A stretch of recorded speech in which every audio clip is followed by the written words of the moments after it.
Halo sahabat No Limit Podcast, kembali lagi bersama saya Ren Darman. Di podcast kali ini telah hadir bersama saya narasumber yang sangat luar biasa sekali, Bung Sergi, Ketua BEM Politeknik Al-Bajo Komodos. Selamat malam, Bung. Oke, baik. Terima kasih. Selamat malam, Bung Ren. Selamat malam. Oke, bagaimana kabarnya, Bung? Sejauh ini kabar baik, puji Tuhan. Oke. Bagaimana dengan Bung Ren sendiri? Sehat-sehat. Oke. Malam ini kita akan berbincang seputaran organisasi Badan Eksekutif Mahasiswa. Ya. Kebetulan Bung Sergi ini Ketua BEM periode 2022-2023, Bung ya? Betul sekali, Bung Ren. Betul. Oke. Sebelum kita membahas atau berdialog lebih lanjut dengan Bung Sergi, untuk sahabat No Limit Podcast, program No Limit Podcast ini terbuka untuk semua teman-teman yang mau membranding diri atau mau memperkenalkan produk, bisnis atau organisasi ya, supaya menambah value lebih banyak dan mau dikenal oleh orang banyak. Kami dari No Limit Podcast terbuka untuk teman-teman semuanya. Oke, Bung Sergi. Bung Sergi ini pada saat pemilihan Ketua BEM kemarin terpilih ya menjadi Ketua BEM Politeknik Al-Bajo Komodos periode 2022-2023. Dan untuk profil dari Bung Sergi ini sangat luar biasa sekali, aktif di organisasi PEMKRI dan juga organisasi IMAM ya, Ikatan Mahasiswa Andoso, betul. Oke, mungkin Bang Sergi bisa ceritakan sedikit ke teman-teman sahabat No Limit Podcast mengenai diri Bung Sergi, pengalaman apa di organisasi, Bung. Silakan. Oke, baik. Sebelumnya selamat malam untuk sahabat No Limit Podcast. Terima kasih. Perkenalkan dulu, nama saya Sergi Yohanes Anggut. Oke. Saya sering disapa Sergi. Jadi saya berasal dari Andoso, kemudian saya menempuh pendidikan di kampus Politeknik Al-Bajo Komodos dengan mengambil jurusan akuntansi perpajakan dan saat ini saya semester 4. Betul apa yang disampaikan oleh Bung Ren tadi bahwa saya terpilih menjadi Ketua BEM untuk periode 2022-2023. Sedikit saya menceritakan kenapa saya terpilih menjadi Ketua BEM. Awalnya seperti yang disampaikan oleh Bung Reng tadi itu berawal dari hidup berorganisasi. Jadi beberapa organisasi yang saya gabung, terutama itu organisasi Perhimpunan Mahasiswa Katolik Republik Indonesia atau disebut dengan PEMKRI. Kemudian juga saya bergabung di juga komunitas Ikatan Mahasiswa Andoso. Kebetulan kita satu komunitas, betul sekali, Bung Ren. Kemudian saya juga bergabung di Orang Muda Katolik. Jadi kurang lebih seperti itu pengalaman saya hidup berorganisasi. Oke, sangat luar biasa sekali ya. Kalau dari Bung Sergi kemarin, apa yang membuat Bung Sergi mendorong untuk calon menjadi Ketua BEM kemarin? Itu kan kemarin ada beberapa paslon ya. Ada 5 kalau saya tidak salah. Dan Bung Sergi ini terpilih menjadi Ketua BEM. Ini sangat luar biasa sekali begitu. Apakah memang ada dorongan dari teman-teman atau punya niat sendiri? Saya pengen membangun kampus politeknik ini supaya lebih dikenal dengan orang-orang di luar begitu. Baik, terima kasih Bung Ren. Jadi awalnya saya ini sebelumnya bergabung di BEM juga di tahun 2020-2021 BEM sebelumnya. Jadi saya belajar dari situ kemarin kira-kira apa yang dikerjakan oleh BEM itu sendiri. Akhirnya saya mengikuti terus dengan teman-teman yang lain sambil belajar juga.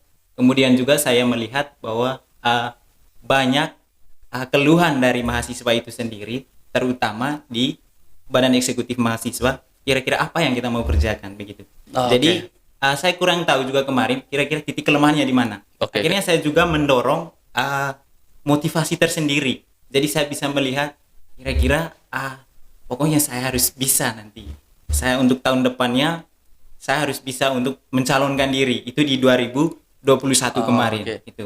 Di Jadi 2021 kemarin belum sempat untuk sempat, mencalonkan iya, diri. itu. Oke. Jadi kemudian ada dorongan dari diri sendiri untuk mau saya harus bisa mengambil kayak semacam tantangan gitu. Oke. Jadi berawal dari hidup berorganisasi, makanya saya mengambil tantangan itu. Kira-kira apa yang saya mau? Akhirnya saya mencalonkan diri. Kemudian Oke. juga ada support dari teman-teman Teman-teman. juga. Kemudian dari Kaprodi juga. Kemudian dari berbagai komunitas mendukung bahwa Harus pokoknya mencalonkan. harus mencalonkan diri begitu. Oke, oke. Akhirnya saya juga ada tambah semangat gitu. Tambah keluarga Oke. juga mendukung bahwa Oke. saya harus mau mencalonkan diri jadi ketua BEM. Jadi tidak ada benarnya saya kemarin waktu itu bahwa Saya bisa menang. saya bisa menang. Iya, intinya saya harus berani mengambil sikap di situ bahwa saya harus mau mencalonkan kandidat. Kurang lebih seperti itu. Oke, baik, Bung Sergi. Terima kasih. Kalau dari Bung Sergi ini untuk kehidupan di organisasi ini kan banyak sekali kegiatan-kegiatannya begitu. Apalagi sebagai mahasiswa dan juga tergabung di beberapa organisasi. Bagaimana cara untuk membagi waktunya untuk sebagai mahasiswa, terus aktif lagi di organisasi, ikut kegiatan apa segala macam begitu. Dari Bung Sergi bagaimana? Pada prinsipnya bahwa kita sebagai mahasiswa tentu bukan hanya fokus pada satu titik saja. Oke. Jadi kita mau pengen belajar banyak, kemudian juga kita harus hidup di organisasi. Sebelum menginjak berada di organisasi, kita harus tahu bahwa apa yang saya mau ambil dari situ nanti. Oke. Kemudian di situ kita juga harus membagi waktu ya. Itu kapan kita mau kuliah, kapan Oke. kita hidup berorganisasi, kapan kita mau kerja tugas dan hal-hal yang lain. Jadi sifatnya bahwa kita harus punya komitmen dalam diri untuk bisa mengembangkan itu. Oke, baik. Oke, berarti selain Bung Sergi ini sebagai mahasiswa juga aktif ya. Artinya tugas pokok sebagai mahasiswa itu jangan dilupakan juga begitu. Iya, betul sekali Bung Ren. Oke. Kalau sejauh ini program apa yang telah dilakukan BEM begitu? Udah beberapa bulan, apakah sudah ada program yang sudah dijalankan atau kedepannya ini mau melakukan apa lagi begitu? Oke, baik. Memang selama ini ada beberapa program kerja yang sudah dilakukan oleh BEM. Yang pertama itu kemarin ada namanya LDK, latihan dasar LDK. kepemimpinan dari anggota BEM itu sendiri. Oke. Jadi sebelum kita menginjak pemimpin seterusnya, tentu kita harus punya modal, kayak semacam punya Landasan. gagasan. Iya, gagasan. Kira-kira pemimpin itu seperti apa? Kira-kira Oke. apa yang kita mau tanggung jawabkan gitu. Jadi kita harus mendalami pengetahuan serta mendalami gagasan terkait kepemimpinan itu seperti apa. Jadi Oke. kemudian yang kedua juga kemarin kebetulan di BEM juga itu kan ada namanya divisi pengabdian kepada masyarakat kemarin. Iya, Gitu. iya. Jadi kebetulan minggu lalu BEM akan mengadakan kegiatan, tapi kemarin itu dalam bentuk disnatalis, tetapi Ya. yang handle itu kemarin adalah Dari BEM sendiri. Oh, oke. Jadi BEM sendiri yang akan handle itu kegiatan kemarin. Kebetulan kegiatan kemarin itu di Pantai Gorontalo. Oke. Jadi yang menariknya juga bukan hanya sebagai mahasiswa yang mengikuti kegiatan di bawah, tapi melibatkan berbagai industri. Iya. Oke. Kemudian Masyarakat juga ikut? Masyarakat juga, Oh, kemudian didukung oleh juga dari pemerintah sendiri. Oh, Mereka oke. sangat memberikan support terkait kegiatan yang kami lakukan. Juga memberikan support dari juga pihak akademisi, yaitu Politeknik Elbazo Komodus. Oh, Ya. oke. Wih, Kurang sangat lebih luar itu biasa sekali. program kerja yang kami lakukan selama ini. Kalau boleh tahu program pengabdian kepada masyarakat ini seperti apa, Bung? Jadi program pengabdian kepada masyarakat ini kita melihat bahwa situasi sosial itu kira-kira apa yang kita mau kerjakan begitu. Jadi sesuai dengan Tridharma perguruan tinggi itu kan ada 3, Ya. ada pengajaran, pendidikan, dan pengabdian kepada Pengabdian. masyarakat. Jadi Oke. salah satu dari mahasiswa kemarin terutama BEM yang mengambil pengabdian kepada masyarakat itu melalui itu tadi pungut sampah. Pungut sampah. Siap. Iya. Oke. Dan saya rasa juga ini adalah isu yang sangat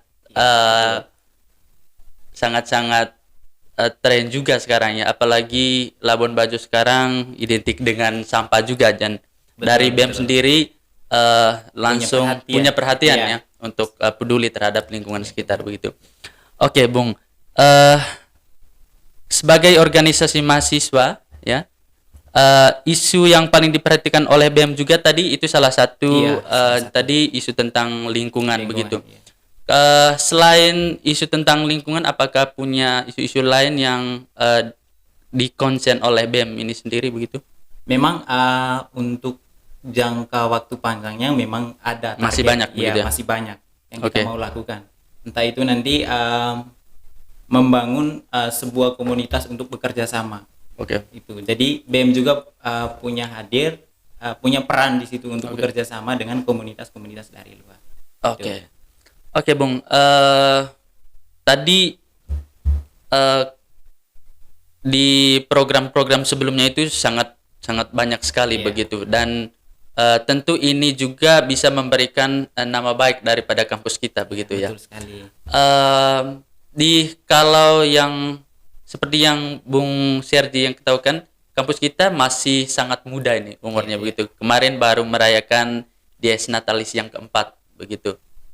Kalau dari BEM sendiri, cara atau strategi yang dilakukan oleh BEM sehingga kampus Politeknik ini bisa memberikan dampak yang luar biasa sekali atau bisa dikenal oleh orang-orang di luar begitu, bahwa Politeknik ini mahasiswanya itu sangat luar biasa, mereka konsen terhadap isu-isu lingkungan tadi, isu-isu yang lain terkait dengan pariwisata begitu.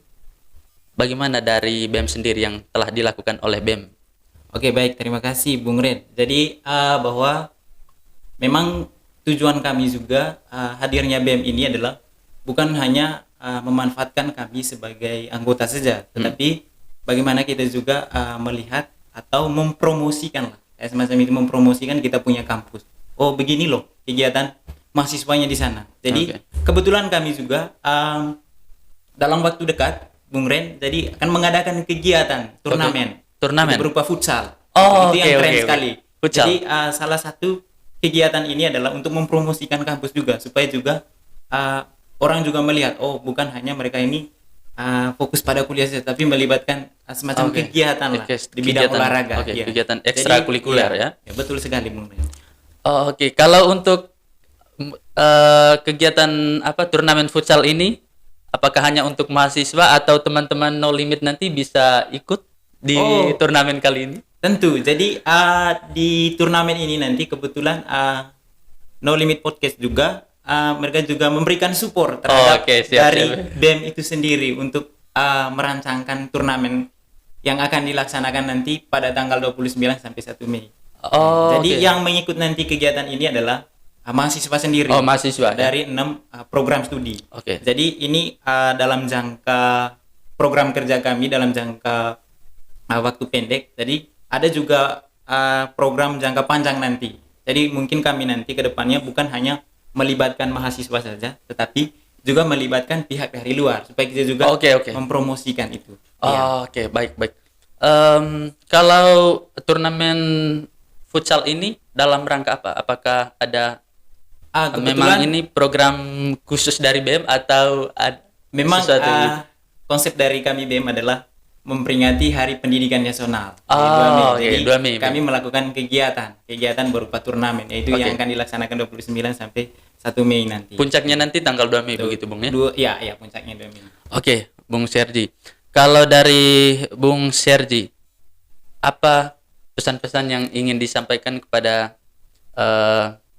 sahabat perjuangan atau teman-teman mahasiswa Politeknik El Bajo untuk bisa menambahkan value dari kampus kita supaya bisa dikenal oleh orang banyak? Pesan-pesan yang ingin disampaikan oleh Bung Sergi ini, kalau tadi kan yang disampaikan oleh Bung Sergi dari mungkin apa yang mendorong dari Bung Sergi untuk mencalonkan diri sebagai ketua BEM kemarin kan, karena memang ada beberapa kelemahan-kelemahan yang dilakukan oleh BEM sebelumnya begitu. Apa yang ingin disampaikan oleh Bung Sergi ke teman-teman atau ke teman-teman seperjuangan? untuk bisa memberikan value tambahan ke kampus Politeknik El-Bajo Komodos. Oke, baik. Pesan saya sebagai ketua BEM bahwa kita jangan hanya fokus pada kuliah saja, tetapi kita juga mengambil hidup berorganisasi. Karena ilmunya itu datang itu bukan dari kampus saja, tetapi hidup berorganisasi juga itu kan mengembangkan karakteristik kita sendiri. Jadi di situ kita melatih mentalnya kita, kemudian beberapa hal yang kita mau latihkan, yang kita mau kembangkan dalam diri kita masing-masing. Jadi manfaatkan pada masa kuliah itu, seperti yang saya sampaikan sebelum itu, adalah harus mengambil sebuah tantangan. Yang asik Bung Ren, jadi ada motivasi atau kata-kata yang menarik mengatakan bahwa semakin besar pengetahuan, maka semakin besar juga tingkat kebodohannya kita. Jadi kita juga semakin besar pengetahuannya kita, maka semakin besar tingkat kebodohan kita. Jadi ketika kita mengambil berbagai banyak kegiatan, kita juga di situ melihat, oh ternyata ini kekurangannya saya. Gitu. Jadi dalam kegiatan itu kita, karena hidup organisasi itu bukan hanya diri sendiri saja, tetapi melibatkan beberapa orang, berkolaborasi sehingga ilmu itu kan selalu isi. Lebih seperti itu. Semakin tingkat pengetahuan, semakin tingkat juga kebodohan. Berarti itu kata-kata yang sangat keren sekali begitu Bung ya. Jadi ketika kita mau hidup berorganisasi, ternyata kita masih punya kelemahan-kelemahan di bidang yang lain begitu. Itu yang saya pegangkan selama ini Bung. Oke. Baik, kalau ajakan untuk anak-anak muda di Labuan Bajo dari Bung Sergi, apalagi sekarang Labuan Bajo sebagai kota super premium ya. Apa ajakan yang ingin disampaikan oleh Bung Sergi untuk anak-anak muda di Labuan Bajo begitu? Baik, ajakan saya untuk anak muda Labuan Bajo, teruslah bersemangat, karena seperti yang kita ketahui bahwa Labuan Bajo sekarang itu dinobatkan sebagai kota pariwisata premium. Jadi kita punya anak muda juga punya peran untuk mencari peluang, kira-kira apa yang target yang kita mau kembangkan di daerah kita sendiri. Jangan sampai begini bahwa kita yang menjadikan penonton gitu. Jadi kita harus saling berkontribusi, memberikan peluang-peluang yang ada di Labuan Bajo. Kurang lebih seperti itu. Oke, baik. Terima kasih Bung Sergi. Sangat luar biasa sekali ngobrol dengan Bung Sergi. Semoga kita bisa berbincang di lain waktu. Dan semoga program-program dari Badan Eksekutif Mahasiswa bisa terjalan dengan baik. Gitu ya Bung ya. Terima kasih Bung Ren. Oke. Baik. Oke. Untuk sahabat-sahabat No Limit Podcast, jangan lupa like, subscribe, dan komen di channel kita No Limit Podcast. Dan untuk teman-teman sahabat No Limit Podcast, kita akan tayang di setiap hari Senin. Jangan lupa jadikan hari Senin Anda sebagai hari yang spesial. Thank you.